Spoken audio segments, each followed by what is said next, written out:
রহমান বললেন। ভাঙে নাই খালা, মুচকে গেছে। ওই এ কি হলো? এরই মধ্যে রিপোর্ট এলো। শতক সেটা হাতে নিয়ে মতিউর রহমানকে বলল। বড়ব্বা, রিপোর্ট এসেছে, ডাক্তারের কাছে চলো। মতিউর রহমান সাই দিল। নীরব আর ওর দাদির থেকে বিদায় নিয়ে ডাক্তারের কেবিনে গেল। নীরব তাদের যাওয়া দেখল। ওর দাদি নীরবের দিকে তীক্ষ্ণ দৃষ্টি অর্পণ করলো। তার এই নাতি এই বাচ্চা মাইয়াটার প্রেমে হাবুডুবু খাচ্ছে। মাইয়াটা ভালোই, কিন্তু তার পছন্দ হয়নি। তেমন সুন্দর না। তিনি এর চেয়েও সুন্দর মাইয়া খুঁজে আনবো। এই পা ভাঙা মাইয়ার মধ্যে কি পাইছ? তোরে এর থেকেও বালা মাইয়া না দিমুনি। নীরব দাদির দিকে ভ্রুকুচকে তাকিয়ে রয়। এই অশিক্ষিত নাতির লইগে কি তুমি হুর খোঁজো বুড়ি? অশিক্ষিত হয়েছে তো কি হয়েছে? দেখতে হিরোর মতন নাতি আমার, সব দিক দিয়ে 100, পড়ালেখা কম তো কি? নীরব কিছু বলল না। তার দাদি তাকে একটু বেশি ভালোবাসে ঝর্ণা ও শান্তর থেকে। ছোট থেকেই বলে, আমার নাতির লগে হুড়ের মতো মাইয়া আনবো। হুড়ের মতো বউ হয় নাকি আবার? আর তার হুড়ের মতো বউয়ের দরকার নেই, মনের মতো একজন হলেই চলবে। যে তাকে বুঝবে, তাকে পথ দেখাবে। আর মৈত্রীকে তার ভালো লাগে খুব। মতিউর রহমান ও শতক ডাক্তারকে রিপোর্ট দেখিয়ে ঔষধ নিয়ে হাসপাতাল থেকে বেরুলো। মৈত্রী হেঁটেই এসেছে। ডাক্তার হাঁটতে বলেছেন। শতক মতিউর রহমানকে বলল, বড়ব্বা, তুমি দোকানে যাও এখন, আমি মৈত্রীকে নিয়ে যাবো, চিন্তা করো না। না, আমি রেখে আসি। বড়ব্বা, এত পথ তুমি গিয়ে আবার আসবে? মৈত্রীও ভেবে দেখলো, ঠিকই তো, এখন বাবার বেচাকেনার ধুম পড়েছে। সে বলল, আব্বা, তুমি যাও দোকানে, শতক ভাই আছে তো। আর আমার এখন ব্যথাও কমতেছে না। মতিউর রহমান মেনে নিল। ওদেরকে সাবধানে যেতে বলে সে দোকান চলে গেল। শতক মৈত্রীর একটা হাত ধরলো, রিক্সা ডাকলো। সাবধানে ধরে মৈত্রীকে উঠিয়ে নিজে পাশে বসলো। সরি, কাল আমার জন্য সব হলো। মৈত্রী হাসলো, বলল, ঠিক বলেছ, সব তোমার জন্য হয়েছে। রিক্সা চলতে থাকলো। এই গ্রামের রাস্তায় রিক্সা যায় না। শতক রিজার্ভ নিল ডাবল ভাড়া দিয়ে। মৈত্রীর সাথে রিক্সায় চড়া যাবে। বাজারের ভিতরে দিয়ে রিক্সা যাচ্ছে। একটা আইসক্রিম পার্লারের পাশে রিক্সা থামাতে বলল শতক।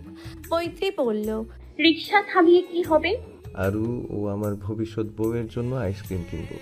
বলেই চলে গেল। দোকানের পাশে একটা ছোট্ট ছেলে কাঁদছে, তার হাতে একটি কোন আইসক্রিম। সে আরো একটা নিবে। তার মা বলছে ঠান্ডা লাগবে, তাও শুনছে না। মাটি একটি থাপ্পড় মেরে দিল। ব্যাস, কান্না থেমে গেল।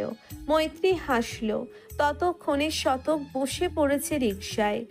হাসছিস কেন? এমনি। শতক ভ্রুকুচকে পাশে মা ছেলের দিকে তাকালো। রিকশা চলতে শুরু করলো।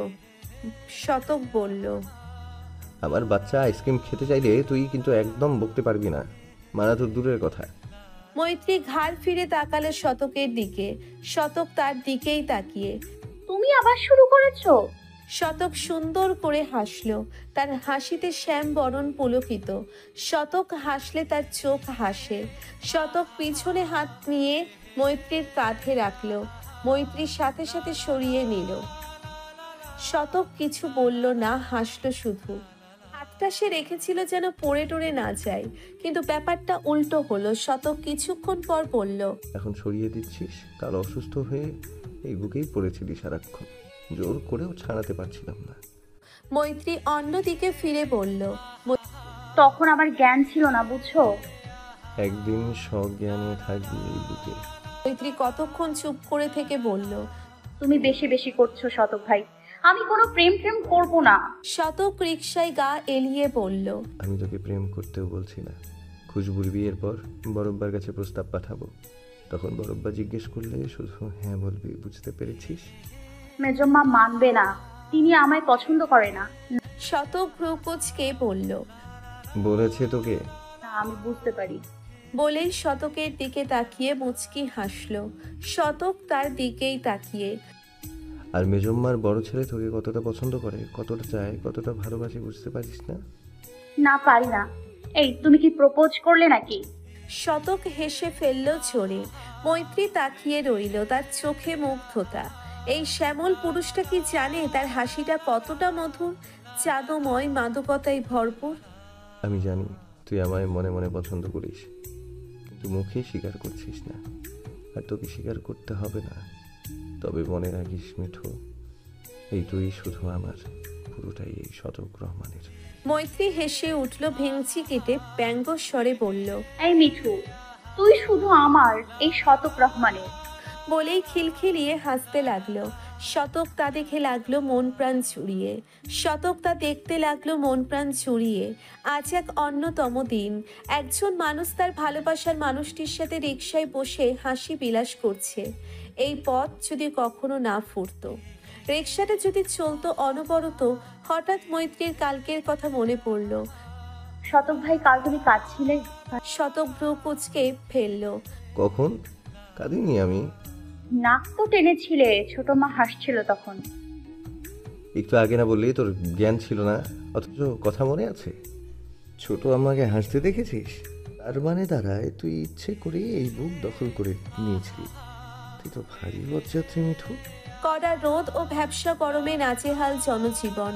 রোজা রেখে এইরকম চড়া দিনে সবার অবস্থা বলার মতো, বিশেষ করে খেটে খাওয়া মানুষের জন্যে। তার উপর বিদ্যুৎ নিয়ে ছিনিমিনি খেলা। কথা সহস্রের অ্যাসাইনমেন্ট লিখছে। সহস্র কথার উপর সব চাপিয়ে দিয়ে বাড়ি থেকে পগার পার। কথা আপু সব সামলে নেবে। ব্রিলিয়ান্ট কিনা?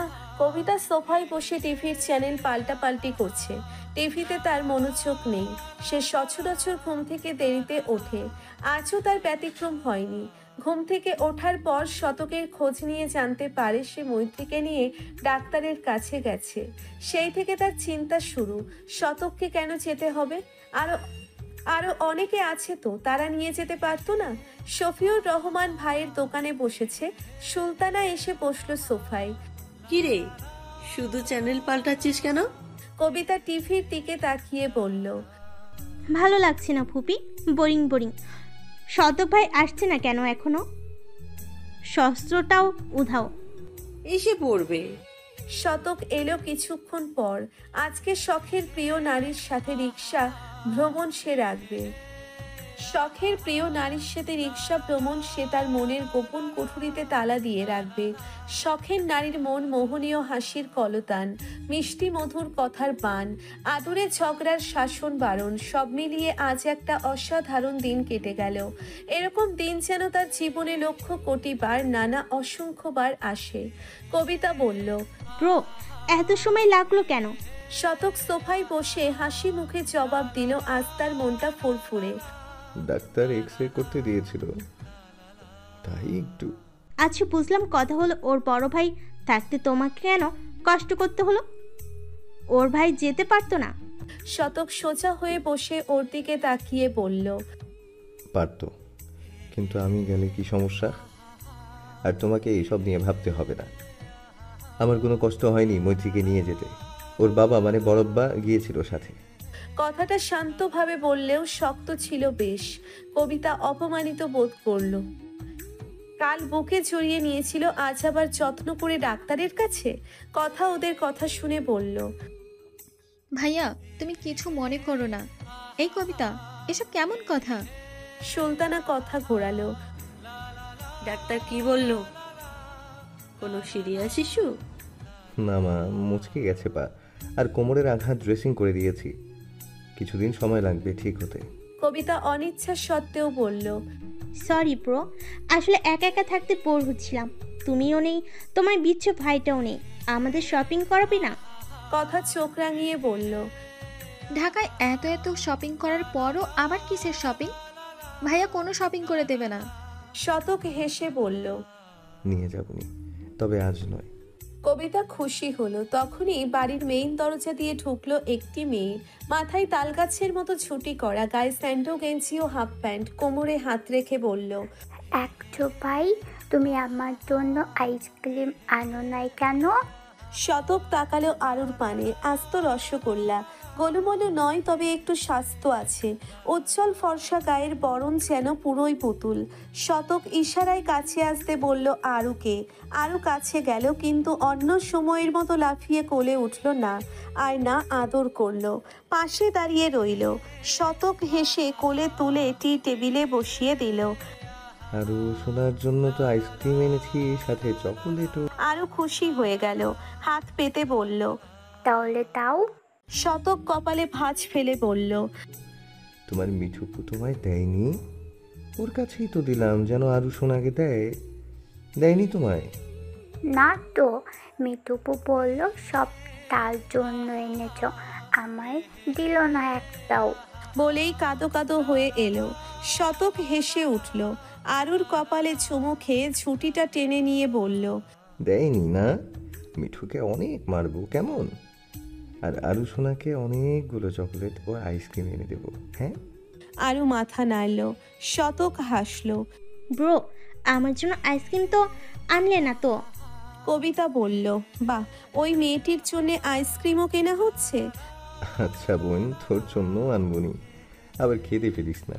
শুধু হাতে পায়ে বড় হলি, এখনও বাচ্চাদের মতো আইসক্রিমের আবদার, ভাবা যায়?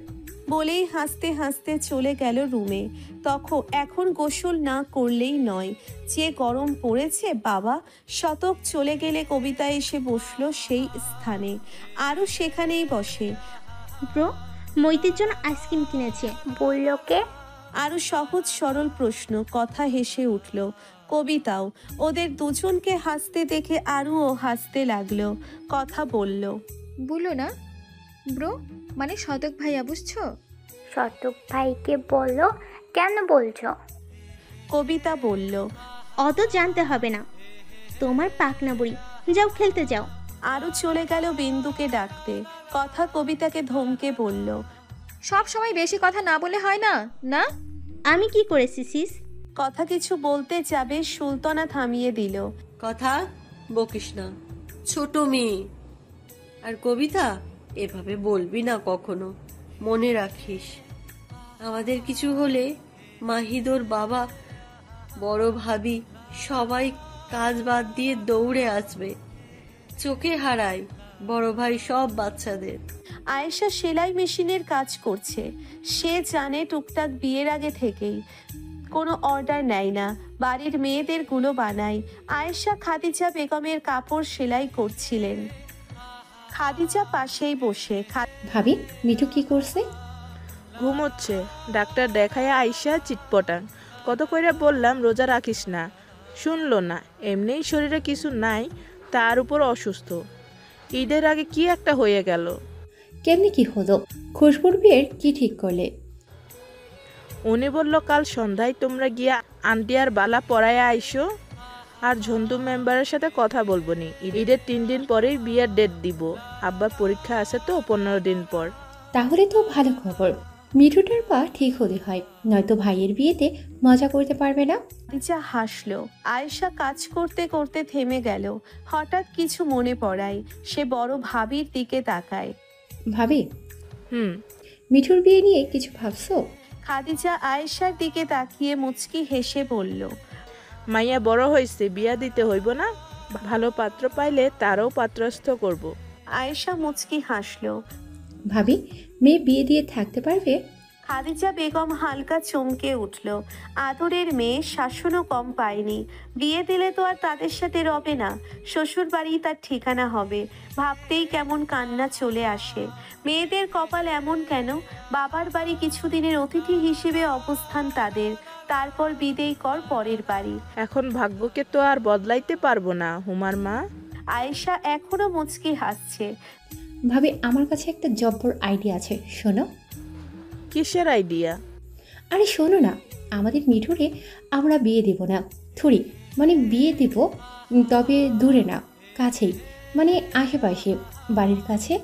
খাদিজা বেগমের কপালে গাঢ় ভাঁজ পড়ল। কিসের মধ্যে কি পান্তা ভাতে ঘি? আয়েশা বলতেই লাগলো। আরে আমাদের শতক আছে না, ওর সাথেই দিয়ে দাও, ঘরের ছেলে ঘরের মেয়ে, ঝামেলা নেই। খাদিজা হাসলো। মতিউর রহমানও ভেবেছে শতক ঘরের ছেলে, দায়িত্ববান, সৎ, ভদ্র, সুশীল, কর্মঠ, কোনো খারাপ গুণ নেই তাদের জানা মতে। মতিউর রহমানের পছন্দ। খাদিজার সাথে আলাপও করেছে এই বিষয়ে। খুশবুর বিয়েটা মিটে গেলে ধীরে সুস্থে কথা বলবেন ছোট ভাইয়ের সাথে, কিন্তু আবার ভয়ও হয় সম্পর্ক নষ্ট হওয়ার। সুলতানা যে পছন্দ করে না তেমন একটা মৈত্রীকে।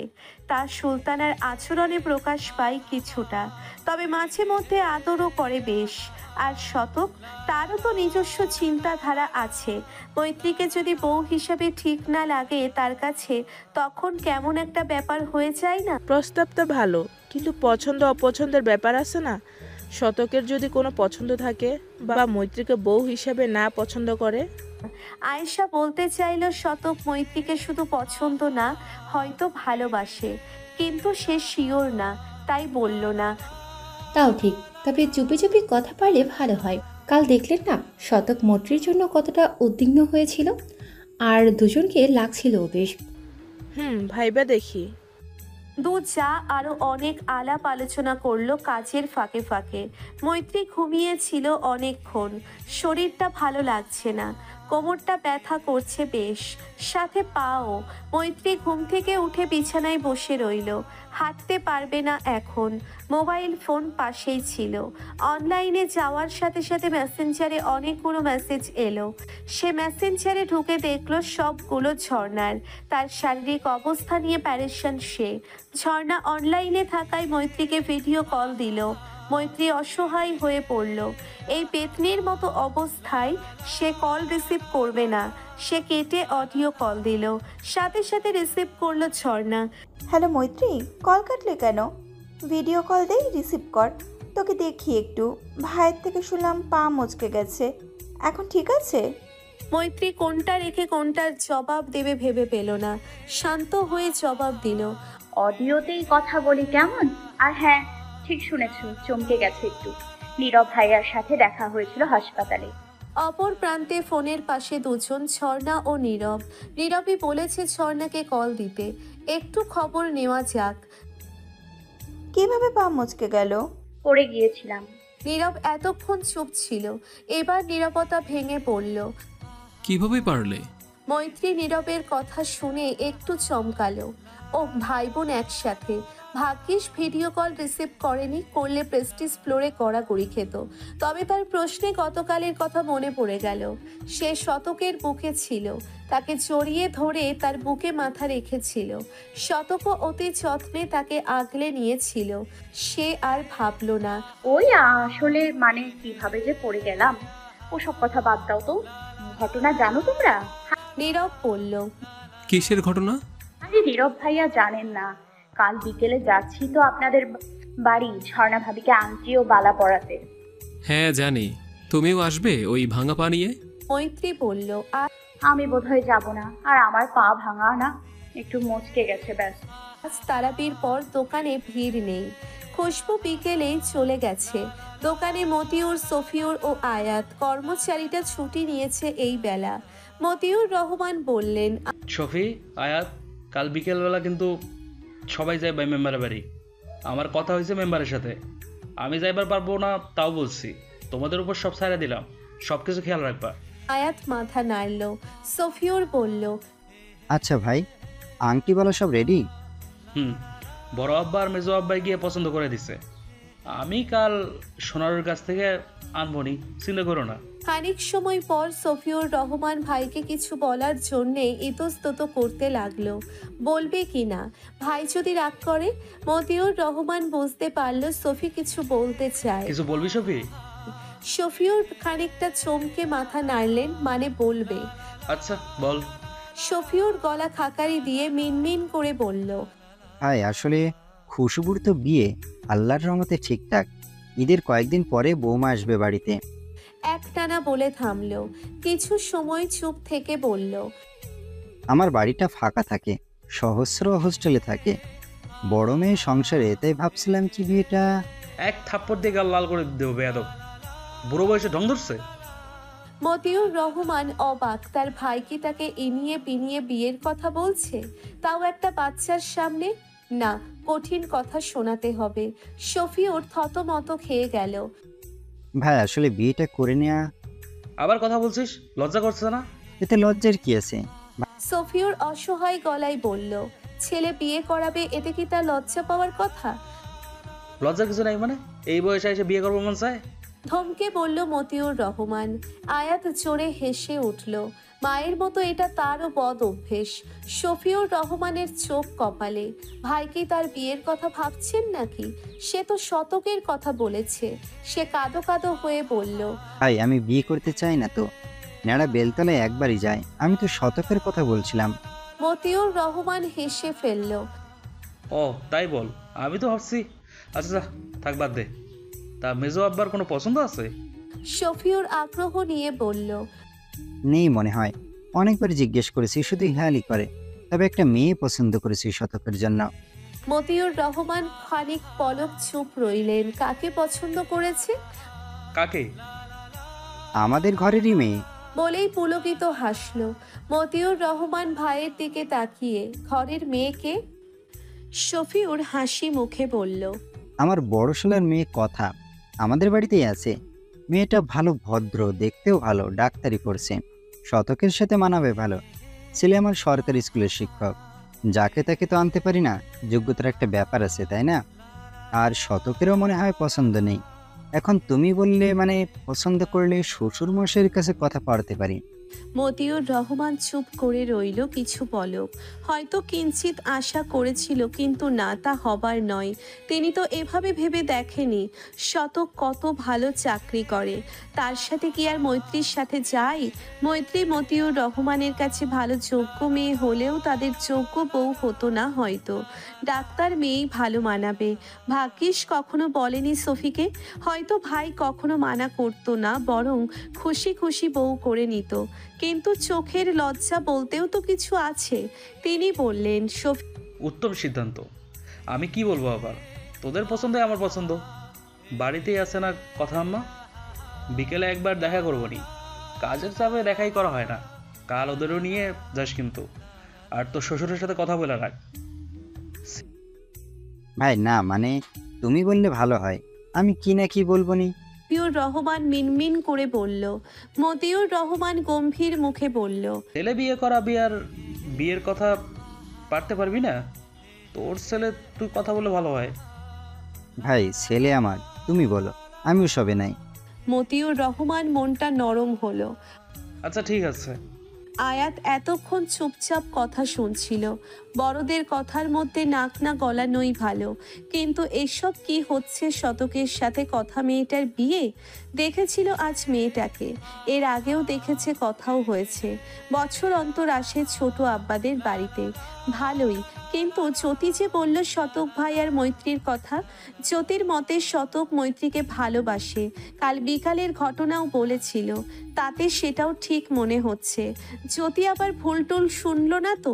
কি যে একবার শতকের সাথে কথা বললে কেমন হয়? আয়াত, এসব কথা বাচ্চাদের কানে যেন না যায়, তাদের পরে জানানো হবে। কথা এখন এখানেই আছে, এসব শুনলে অস্বস্তিতে পড়তে পারে। আর হ্যাঁ, শতককেও বলো না যেন।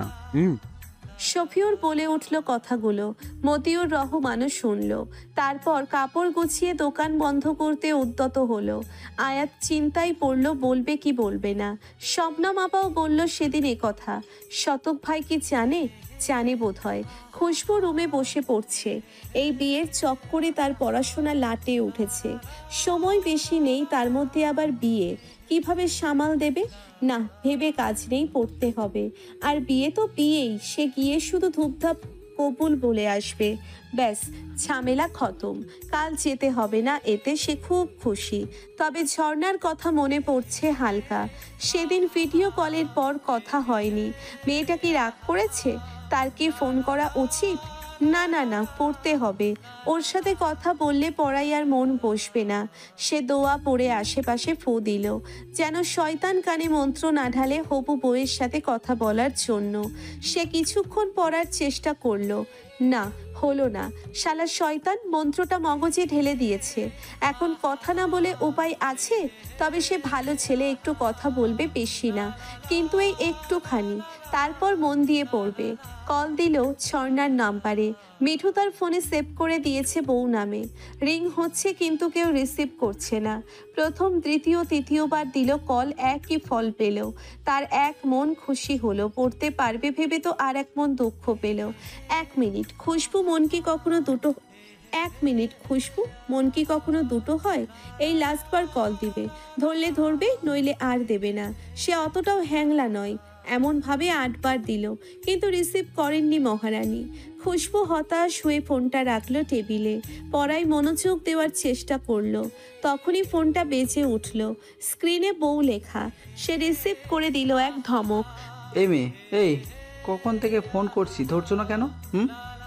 ফোন রেখে কি বনবাসে গিয়েছিলে নাকি? মাহিদের ধমক শুনে ঝর্ণার ফোন ফসকে গেল হাত থেকে, কিন্তু ভাগ্য সহায় ছিল, বিছানায় পড়েছে। সে শান্তির নিঃশ্বাস নিল। তার ফোনের কিচ্ছু হয়নি। ভাবতে ভাবতে দ্বিতীয় ধমক ভেসে এলো যান্ত্রিক ডিভাইস থেকে। এই মেয়ে, কথা বলছো না কেন? এক থাপ্পড় দেব। খুশবুর মেজাজ বিগড়ে গেছে। একে তো কতগুলো ফোন কল দিল, রিসিভ করেনি, এখন আবার কল করে নীরবের বোন নীরবতা পালন করছে। ঝর্ণা ঢোক গিলল। ইস রে, রেগে গেল। এখন কি করবে? তবে একটা কথা না বললেই নয়, তার মাহিদের রাগী ভয়েস যেন ইফতারের পেঁয়াজি তার খুব পছন্দ। সে মিনমিন করে বলল, ভেরি ভেরি সরি। হ্যাঁ, আসলে গোসলে ছিলাম তো, তাই রিং শুনতে পাইনি। রাগ করবেন না প্লিজ। আর কি রেগে থাকা যায়? কি মিষ্টি রিনটিনে কণ্ঠ, যেন পাখি কিচির মিচির শব্দ চলছে। মাহিদের রাগ শরবত হয়ে গেল। থাক, সরি বলতে হবে না।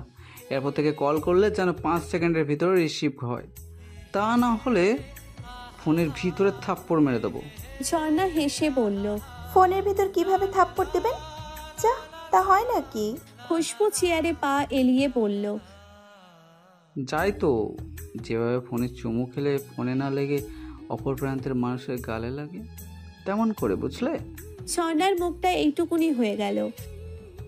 লোকে চুমু খায় আর আপনি মারবেন? তো বোকারানির কি চুমু লাগবে নাকি? দেখ, কয়েকটি দিন আছে, আর ধৈর্য ধর বালিকা। চুমু খেতে খেতে তোমায় একেবারে খেয়েই ফেলবো। গম্ভীর গলায় বলল খুশবু। ঝর্ণার কান দিয়ে মনে হয় ধোঁয়া বের হচ্ছে। কি বলছে মাহিদ এসব? তার বুঝি লজ্জা লাগে না?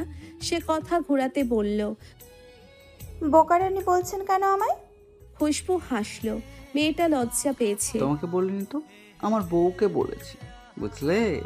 ঝর্ণা আবারও লজ্জা পেল। মাহিদ তাকে বউ বলছে। কি আদুরের ডাক। সে বলল, আপনার বউ বুঝি বোকা? হ্যাঁ, বোকাই তো।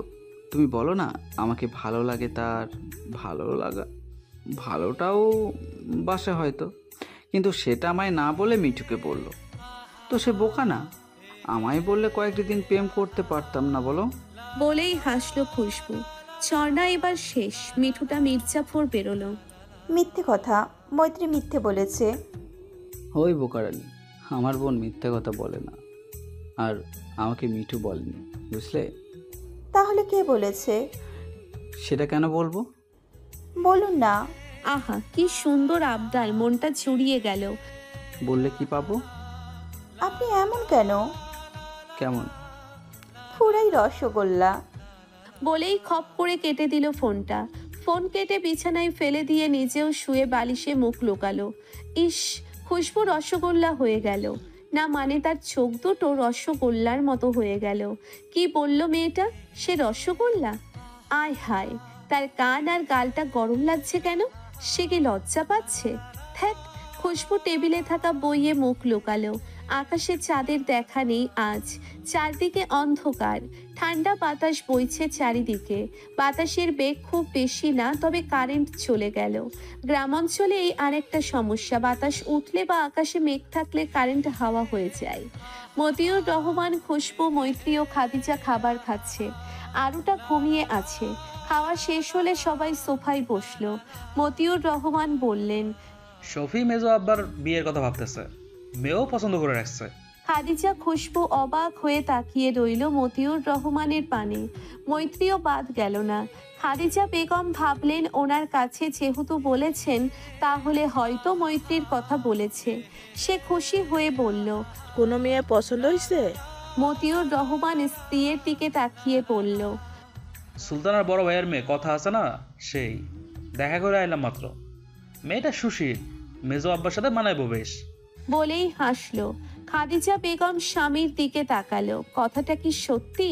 মতিউর রহমান চোখের ইশারায় বোঝালেন সত্যি। খাদিজা হতাশ হলো, মেয়ের দিকে তাকালো। ইস, মেয়েটাকে কাছে রাখা হলো না। খুশবু অবাক, সত্যি শতক রাজি হলো এই প্রস্তাবে? সে না মিঠুকে ভালোবাসি ভালোবাসি বলে বলে খুশবুর কান ঝালাফালা করে দিত।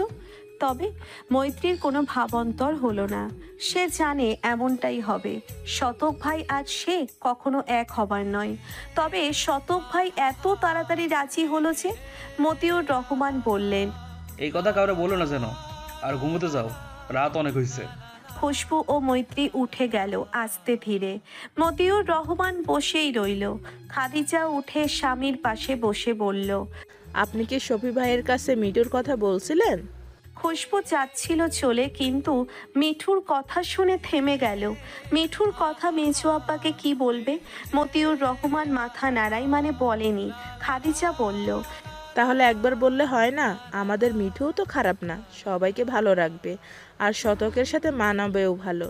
মতিউর রহমান হাসলেন, স্ত্রীর মাথায় হাত বুলিয়ে দিতে দিতে বলল, মেজো আব্বা মাস্টার, সরকারি চাকরি করে, দেখতে শুনতে সব দিক দিয়েই ভালো। তার পাশে থাকার সবার যোগ্যতা নাই, বুঝলা? কথা মায়াটা ডাক্তারি পড়তেছে, দেখতে একদম রাজকন্যা।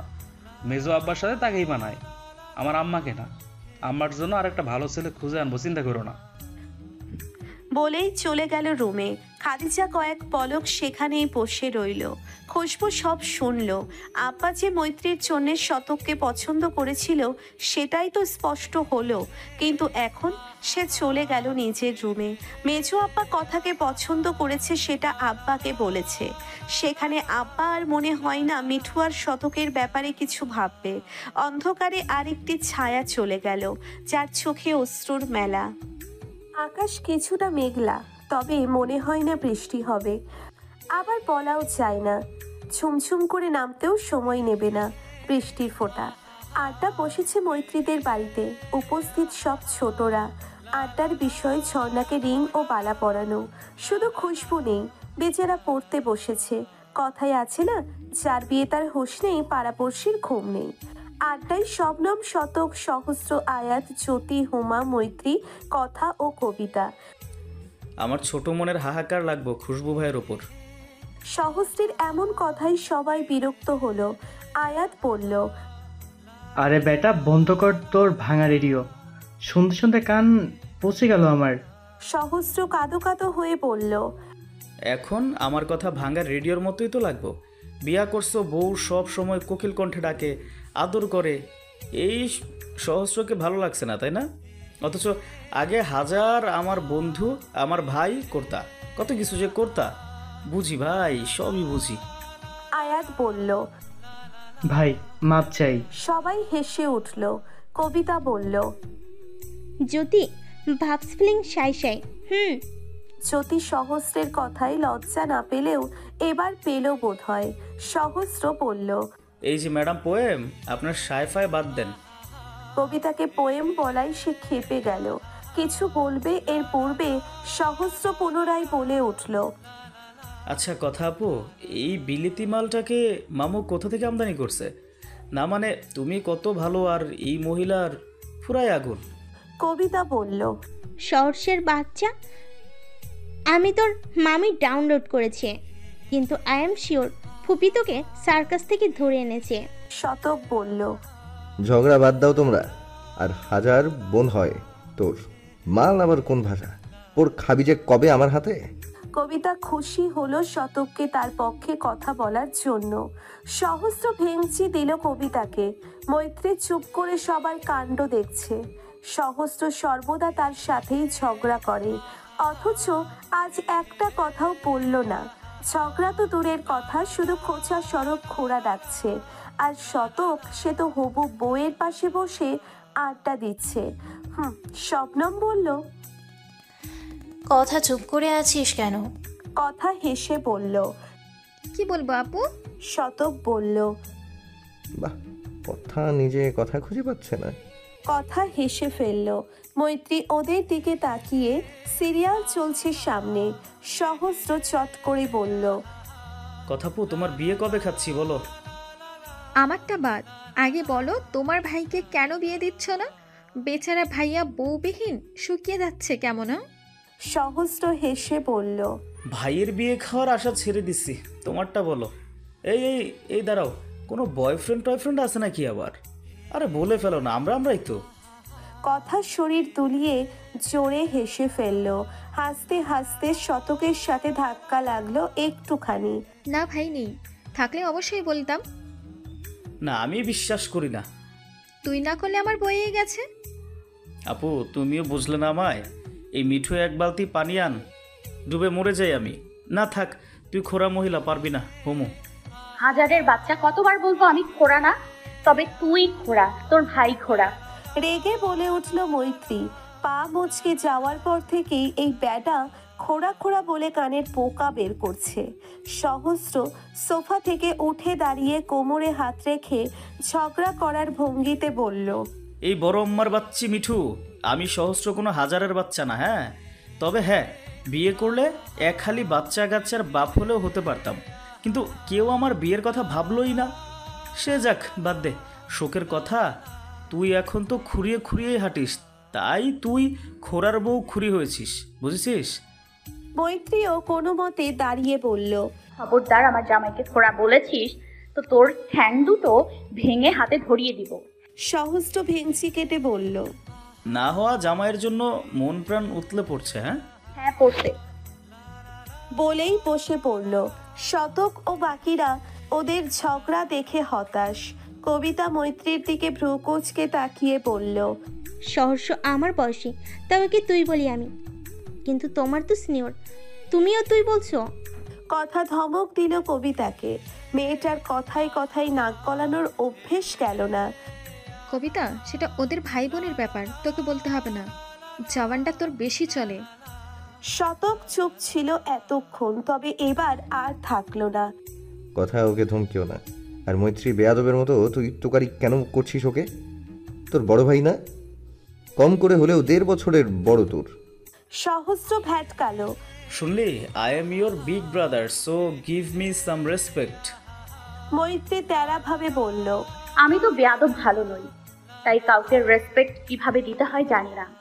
শতক অবাক হয়ে বলল, তোকে বেয়াদব বলিনি, শুধু বলেছি তুই তোকারি না করতে।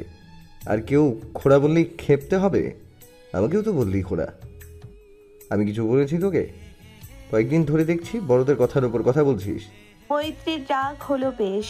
রাগে তার কান্না চলে আসে। সে নাক টেনে বলল, আমার দোষ চোখে লাগে তোমার, নিজের ভাইয়ের দোষ তো খুঁজে পাও না। ওকে বলে দিও আমার সাথে না লাগতে, কেউ কথা শোনালে আমি চুপ থাকবো না, বলে দিলাম। সহস্র বলল, কি করবি তুই? হ্যাঁ, আমি তো ভয় পেয়ে গেলাম, বাবারে বাবা। বলেই মিথ্যা ভঙ্গিমা করলো। মৈত্রীর সহস্রের দিকে একবার তাকিয়ে শতকের দিকে তাকালো, মানে দেখ কে লাগছে।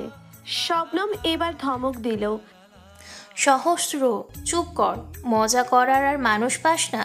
কতবার বলেছি মৈত্রী পিছনে না লাগতে। আর মৈত্রী, তোর সব কিছুতে নাটক না করলে ভালো লাগে না, না? মৈত্রী চুপ করে বসে পড়ল। এখন আপা সবকিছু তার উপরে বর্তাবে। তার ভাইরা তো এক একটা দুধে ধোয়া তুলসী পাতা। শতক মৈত্রীর চুপসে যাওয়া মুখটা দেখলো। আপা, দোষ তোর ভাইয়ের, ওকে থামা। মৈত্রী তো চুপচাপই ছিল। সাদাক ভাইয়া, আপু ছেড়ে দাও তো। ওরা ঝগড়া করবে, আবার একে অপরের জন্য মন কেমন করবে। তোমরা কিছু বলো না তো। মৈত্রী, রাগ করো না কেমন। তুমি তো আরুর মতোই কিউট, কি সুন্দর করে কথা বলো, মনে হয় শুনতেই থাকি। বলেই মিষ্টি হাসলো। মৈত্রীর আগলা প্রশংসায় রাগ কমলো না, তবে জোর করে ঠোঁটে হাসি টেনে নিল। এরই মধ্যে খুশবু এসে বসলো মৈত্রীর পাশে। এই, তোরা আমার বোনের পিছনে সবাই লাগিস কেন বলতো? যখন বিয়ে হয়ে যাবে সবার থেকে দূরে থাকবে, তখন বুঝবি মিঠু কি ছিল। শতক তাকালো খুশবুর পানে। খুশবু ওর দিকেই তাকিয়ে। শতকের তাকানোর মানে হলো দূরে যেতে দিচ্ছি না, তাকে এই বুকের ভিতর ঢুকিয়ে রাখবো। খুশবু তার চোখের ভাষাকে তোয়াক্কা করলো না। শতক বলল, বোঝার জন্য দূরে নয়, কাছেই রেখে দেবো, কি বলিস? খুশবু উত্তর দিল না, চুপ করে থেকে কথার উদ্দেশ্যে বলল, গ্রাম ভালো লাগে তো তোমার, তাই না? গ্রামের আত্মীয় স্বজনের মধ্যে কারোর সাথে সেটেল করে দাও আপা। মামাতো বোনকে? শতক কপাল কুচকালো, কিসের মধ্যে কি পান্তা ভাতে ক্ষীর। শবনম ভাসলো। ঠিক বলেছিস মাহি, তোর বিয়ের পরপরই কথার বিয়ের খাবো, কি বলিস? আমি সব সময় ঠিক কথাই বলি, আসলে বেকার মানুষ তো, তাই কেউ গুরুত্ব মনে করে না। শতক কিছু বলবে এর তখনই কেউ জোরে জোরে বলল, ও ফুফু দেখা যাও কে আইছে, তোমার মাইয়ার জামাই আইছে, তোমরা কই গেলা? সকলে দরজার দিকে তাকালো, কে কথাগুলো বলল দেখতে। দুটা ছেলে মেয়ে। মৈত্রী তাদের দেখে খুশি হয়ে গেল। খুশবু বলল, তা জামাইয়ের হাতে মিষ্টি দেখছি না যে? ছেলেটি হেসে বলল, জামাই তার বউ এখনো পায় নাই, তাই মিষ্টি নাই শালাবাবু। আর মিঠু ব্যাগ ধর আর বসতে দে, আমি এখন ক্লান্ত। আর বাকি সবাইকে আসসালামু আলাইকুম বলেই মিষ্টি হাসলো। শতক তাকিয়ে দেখলো ছেলেটিকে। চেনে সে মৈত্রীর মামার ছেলে অর্ণব। মৈত্রীর 3 বছরের বড় হবে, এবার অনার্স ফাইনালে। মৈত্রী বলল, অর্ণব ভাই তোমার ব্যাগ তুমি নিয়ে যাও, আমি পারবো না। অর্ণব চোখ বড় বড় করে বলল, এই এটা মিঠু তো না? মানে কাজ করতে মানা করছিস যে, আগে কখনো করিসনি নাকি ভাইয়ের বিয়েতে ভাব বেড়েছে? সহস্র বলল, আরে ভাই, ও তো খোরা হয়ে গেছে, যাইবো কেমনে? শতক চোখ রাঙানি দিল ভাইকে। এই সহস্রের আক্কেল কবে হবে? শতকের চোখ রাঙানিতে সহস্র চুপ করে গেল। এরই মধ্যে খাদিজা এলো। আরে জামাই এসেছে বাড়িতে, তা মেয়ে কই আমার? অর্ণব বলল, ফুপু তোমরা ভাই বোনেরা আমার জীবনটা তেজপাতা বানিয়ে দিয়েছো। আরে তোমার বাপে বাচ্চাকালে বিয়ে ঠিক করে কয়েক বছর পর বিয়ে দিয়েও দিল, তবে বউ দিল না। এখন বউকে কোথাও নিয়ে যেতে বাপ আর ফুপুর পায়ে ধরতে হয়। এই অন্যায় মানা যায় শতক ভাই? শতক মাথা নাড়লো, মানে মানা যায় না। সে তো কখনো মানবে না। আরে বাবা, বউকে দূরে রাখার জিনিস নাকি? খাদিজা হাসলেন। তার ভাইয়ের এই একটাই ছেলে অর্ণব। খাদিজার বাবা অর্ণবের 18 বছরের বয়সে বিয়ে ঠিক করে খাদিজার বোনের বিয়ে রুবির সাথে। খাদিজার বোনের মেয়ে রুবির সাথে। অর্ণবের 21 হলে বিয়ে পড়িয়ে দেয়, কিন্তু রুবি বাবার বাড়ি থাকে। এই নিয়ে অর্ণবের যত আরছি। জামাই বাবাজি, অনার্সটা শেষ করো, মেরে তুলে দিবনি কেমন? আর রুবি চুপ করে আছিস কেন? এতক্ষণ রুবি চুপ করে দাঁড়িয়েছিল। খালা ডাকে হাসলো, ভালো আছো খালা? আছি, তুই কেমন আছিস? তোর মা বাবা ভাই তারা কেমন আছে? রবিনকে সাথে আনতিস? ওই বিচ্ছুর খেয়াল কে রাখবে? সবাই হাসলো, একে অপরের সাথে কুশল বিনিময় করলো।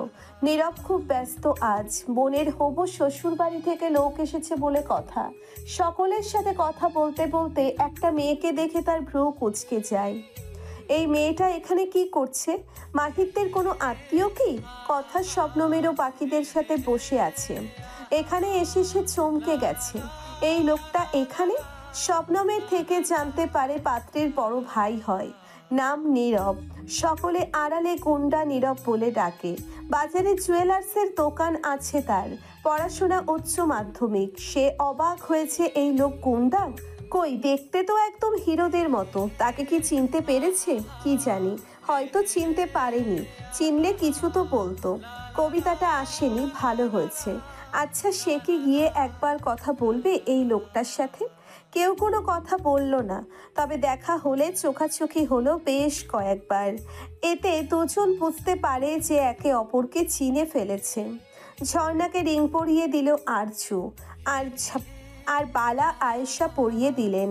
মতিউর, খাদিজা, সুলতানা, কবিতা, শতক, খুশবু, মৈত্রী ও জ্যোতি আসেনি। বাকিরা এসেছে। সব কার্য সম্পাদন করে তারা খাওয়া দাওয়া করে বাড়ির পথে রওনা দিল রাত 9টার দিকে। শতক যায়নি, খুশবুর সাথে কথা বলবে ভেবে। এই ভাই বোনের মাথায় কি চলছে? কেমন একটা ভাব নিয়ে চলছে তার সামনে। না, খুশবুর সাথে কথা বলা জরুরি। কাল দিন বাদে ঈদ। ঈদের 3 দিন পরে বিয়ে তার। শালাকে তো একা পাওয়াই যাবে না বোধহয়। শতক রাতে খুশবুদের বাড়িতে গেল। জ্যোতিও এখানে আছে। আচ্ছা, ওই দিন জ্যোতি কি সব কথা শুনে ফেলেছিল? বোধহয়। তাই তো অমন রিয়াকশন দিল। থাক, যা হবার হয়েছে। সে খুশবুর রুমে গিয়ে দেখলো শালা তার পড়াশোনা করতে ব্যস্ত। শালা বাবু, তোর সাথে আমার পার্সোনাল কথা আছে। খুশবু পড়ছিল শতকের কথা শুনে ঘাড় ঘুরিয়ে দেখে নিল একবার। সে জানতো শতক আসবে। হালকা হাসলো। পড়ছি দেখতে পাচ্ছিস না? আর আই এম নট ইয়োর শালাবাবু। শতক হেসে উঠল। ভেতরে ঢুকে দরজা বন্ধ করলো। তারপর আস্তে হেঁটে খুশবুর পাশে বসে। খুশবু শতকের গতিবিধি পর্যবেক্ষণ করছিল। এখানে বসতে দেখে বলল, দরজা বন্ধ করলি কেন? এই, তোর ভাবসাব ভালো লাগছে না। আমি ভদ্র ছেলে, জান দেব, তবু ইজ্জত রক্ষা করব। শতক মুচকি হেসে খুশবুর মাথায় চাটি মেরে বলল, ওভার অ্যাক্টিং এর দোকান, ড্রামা অফ করে যা। খুশবু মাথা ডলতে ডলতে বলল, শালা, তুই একটা ধুরন্ধর, অথচ সবার সামনে ভেজা বেড়াল হয়ে থাকস। তুই ব্যাটারে আমি ভালো কইরা চিনি। শতক হালকা হেসে সিরিয়াস হয়ে বলল, দেখ, ফাও কথা বলার সময় নেই তোর, আর না আমার। তাই ঝটপট মেইন টপিকে আয় ভাই। খুশবুর মুখে হাসি নিভে গম্ভীর হয়ে উঠল। দেখ ভাই, আমি একটা কথা বলি, মিঠু আর তুই সম্ভব নয়। আর শতক বিরক্ত হয়ে বলল, ফাজলামি বন্ধ কর, আমি সিরিয়াস কথা বলতে এসেছি। আমি কোনো ফাজলামি করছি না। ভাই হিসেবে আমি চাই আমার বোনের একটা ভালো জীবন সঙ্গী হোক, যে সবসময় তার ঢাল হয়ে পাশে থাকবে। তার আনন্দের কারণ না হলেও দুঃখের কারণ যেন না হয়। আমি কি তোর বোনকে দুঃখের সাগরে ভাসিয়ে দেবো নাকি? তেরা জবাব দিল শতক। খুশবু বিরক্ত হলো, এই বেটা বুঝতেই চায় না। দেখ শতক, সরাসরি কথা বলছি। আমি জানি মেজমা মিঠুকে পছন্দ করে না। আর শতক এবার রেগে গেল। তোরা কি বোঝাতে চাইছিস? আমার মা ভিলেন? মা মৈত্রীকে পছন্দ করে না এমনটা মনে হয় কেন তোদের? মা মৈত্রীকে কখনো মেরেছে, না কটু কথা শুনিয়েছে, নাকি অপমান করেছে? কোনটা বল? তাদের সবার এক কথা। আরে ভাই, আমার মা আরু বাদে সবার সাথেই স্ট্রিক্ট গম্ভীর। সেটা আমি, হাজার আপা, তুই, আয়াত, যেই হোক না কেন। মৈত্রীকে আলাদা করছিস কেন? আর সবার ভালোবাসার ধরন ভিন্ন, কারো গাম্ভীর্যের ভেতরেও ভালোবাসা বিদ্যমান। একটু জোরেই বলে ফেলল। দরজা বন্ধ থাকায় আওয়াজ বাইরে যাচ্ছে না। শতকের শ্যামল মুখটা রাগে কঠিন হয়ে আছে। সব সময় মৈত্রীর আর তার কথা উঠলে মায়ের কথা উঠবে কেন? খুশবু শুনল সব, হাসলো একটু, তারপর বলল, আচ্ছা কুল ভাই, মেজমার কথা বাদ, হাইপার হোস না। আর আস্তে কথা বল মিঠু, মা জ্যোতি আছে বাড়িতে, শুনতে পাবে। তারপর একটু থামলো। তার কি মেজো আম্মার সেদিনের কথা বলা উচিত? না থাক, এই ব্যাডার বিশ্বাস নেই। শান্ত হলেও যখন রেগে যায় পুরো বাড়ি মাথায় নিয়ে নাচবে। মেজমা টপিক অফ। শবনম আপার কথা ভাব, সে কি মিঠুকে ভাইয়ের বউ হিসেবে মানবে? এই খবরদার ওভাবে তাকাবি না। আচ্ছা, শবনম থাকলো শ্বশুরবাড়ি, কিন্তু মেজব্বা ও মেজমা, তাদেরও তো একটা রায় আছে না? তারা কেমন বউ চাই, বউকে তো যোগ্য হতে হবে নাকি? তুই বিশেষ দিয়ে উচ্চ বিদ্যালয়ে স্বনামধন্য শিক্ষক, ভবিষ্যতে প্রমোশন পেয়ে আরো বড় পর্যায়ে যাবি। তোর বউকে তোর পর্যায়ে থাকতে হবে না? সেখানে মিঠু ন্যাশনালে পড়া কোনো রকমের স্টুডেন্ট, তোর সাথে যাই বল। তোর বউ হবে ডাক্তার, মানে এরকম কিছু। কথার ফাঁকে একটু খোঁচা দিয়েই দিল। কাল বাবার কথাগুলো কানে বাজছে তার। শতক গম্ভীর। বিয়েটা আমি করছি, আপা নয়। আর আপাকে আমি চিনি, সে আমার সিদ্ধান্তকে মর্যাদা স্বরূপ সম্মান করবে। আর আব্বা মা অবশ্যই আমার পছন্দের ওপর কথা বলবে না।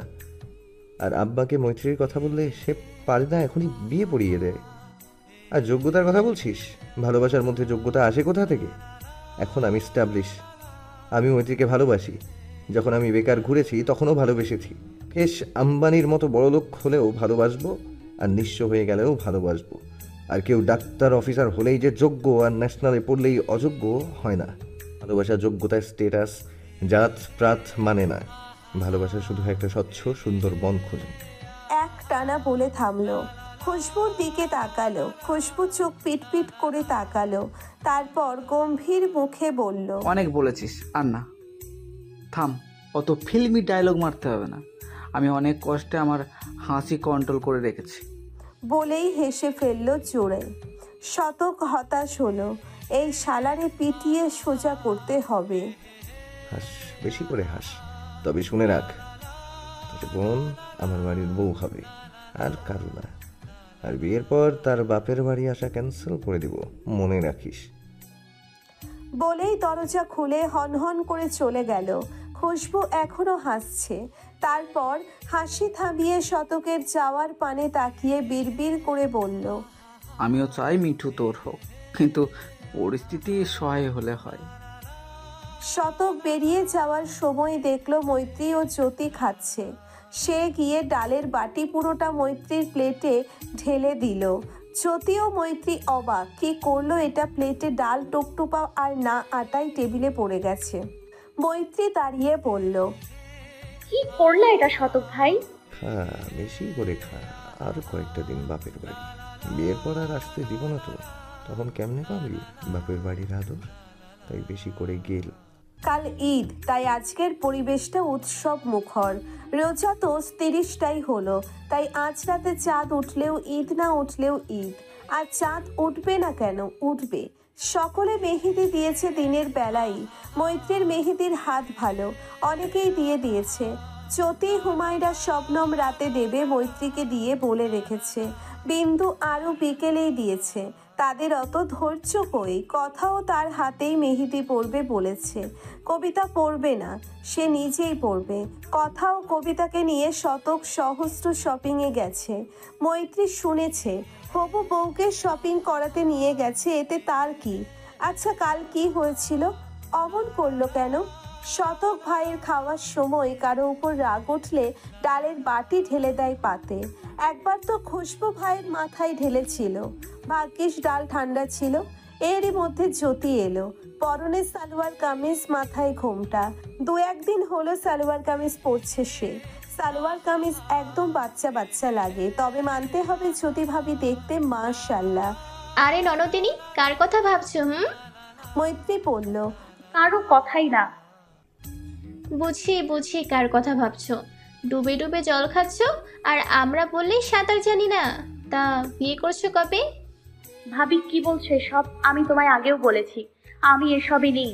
আর আস্তে কথা বলো, মা শুনতে পাবে। জ্যোতি হাসলো। চোরের মন পুলিশ পুলিশ, হ্যাঁ? বলেই আরো হাসতে লাগলো। না, ভাবিকে বোঝানো সম্ভব নয়। রাত 10টা, মৈত্রী বসে আছে ঘরে। সকলকে মেহেদি দিয়ে তার হাতের 12টা বেজে গেছে। এখন সে মেহেদি দেবে, ও তো এনার্জি নেই। তাই 2 হাতের তালুতেও পিঠে গোল করে দিয়ে আঙ্গুলের অগ্রভাগে দিয়ে ফ্যানের নিচে বসে। সকালে ঘুমিয়ে পড়বে। গত রাতে ঘুম হয়নি অর্ণব ভাইয়ের জ্বালায়। রবি তার কাছে ঘুমিয়েছিল, আর খুশবু ভাইয়ের সাথে অর্ণব। রাতে একটু পর পর ফোন দিয়ে বলে, আমার বউ কি ঘুমিয়ে পড়েছে? তাকে মশা কামড়ায় না তো? মশারি টাঙিয়ে দিয়েছিস? লাইট জ্বালিয়ে রাখ, ও ভয় পায়। শেষমেশ তো এটাও বলছে যে খালা এটা করতে পারলো? ছোট খালাও বাবার পায়ে ধরে বউ আনছি, যে বউয়ের সাথে কটা দিন একা একা কাটাবো, একটু একটু আদর করব। তা না, খালা দুজনকেই 2 মেরুতে পাঠিয়ে দিল। এই মিঠু, তুই কি আজকে রাতটা ম্যানেজ করতে পারবি? আমি তো রুমে যাই। মৈত্রীর কান ঝাঝা করছিল। সে তৎক্ষণাৎ ফোন কেটে সুইচ অফ করে রেখেছিল। ভাবতে ভাবতেই তার হাসি পেল। এই অর্ণব ভাইটাও না এতটা বউ পাগলা কেউ হয়। কিরে, জেগে জেগে আমার স্বপ্ন দেখছিস নাকি? মৈত্রী কারো আওয়াজ শুনে দরজায় তাকালো। শতক দাঁড়িয়ে, হাতে একটা শপিং ব্যাগ। কারো রুমে ঢোকার আগে নক করতে হয় জানো না? শতক ভেতরে এসে মৈত্রীর দিকে ব্যাগটা দিয়ে খাটে হাত পা ছড়িয়ে শুয়ে পড়ল। জানি তো, তবে বউয়ের রুমে নক করে ঢোকা পাপ। কে তোমার বউ? একদম আজে বাজে কথা বলবে না, মাকে ডেকে দিব কিন্তু। তুই তো বউ আমার, আর আর ডাক না, আমি ভয় পাই না। আর ধ্যান কোথায় রাখছিলি? 4 বার নক করেছিলাম, আমি অতটাও অভদ্র নই। মৈত্রী কিছু বলল না, তারই ভুল শোনেনি হয়তো। আর শতক ভাইকে চেনে সে, চরিত্রে কোনো দাগ নেই। সে শপিংটা ইশারা করে বলল, এটা কার? শতক উঠে বসে মৈত্রীর হাত থেকে শপিংটা কেড়ে নিয়ে ভিতরের জিনিস বের করতে করতে বলল, আমার গিন্নির জন্য এনেছি, দেখ তো কেমন হয়েছে। রেনুপুর, হুমা আপা, কথা, কবিতা সবাইকে দিয়েছি, এটা তোর। বলেই থামলো। আর একটা প্যাকেট আছে। মৈত্রী তাকিয়ে আছে, ওটাতে কি জিজ্ঞেস করবে তার আগে শতক নিজেই বলল, আর এটা শুধু তোর, আর কাউকেই দিইনি, এটা রেখে দে, বিয়ের পর পড়বি আমার সামনে, বুঝেছিস?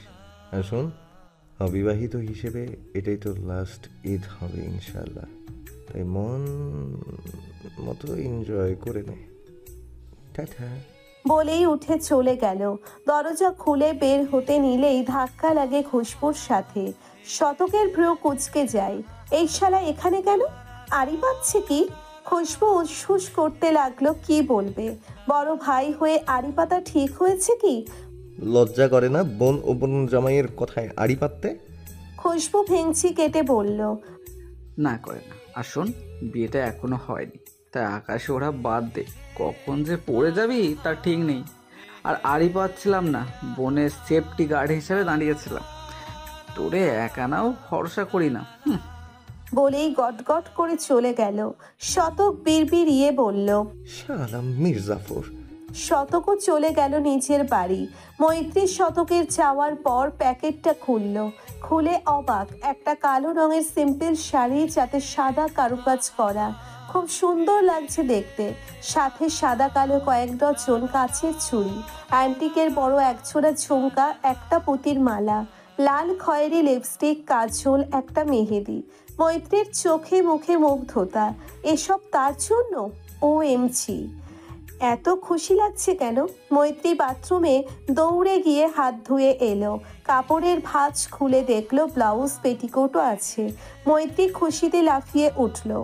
দৌড়ে দরজা বন্ধ করে শাড়ি পরা শুরু করলো। উপহার পেতে কার না ভালো লাগে? শতক মৈত্রীদের বাড়ি থেকে বেরিয়ে রাস্তায় এলো।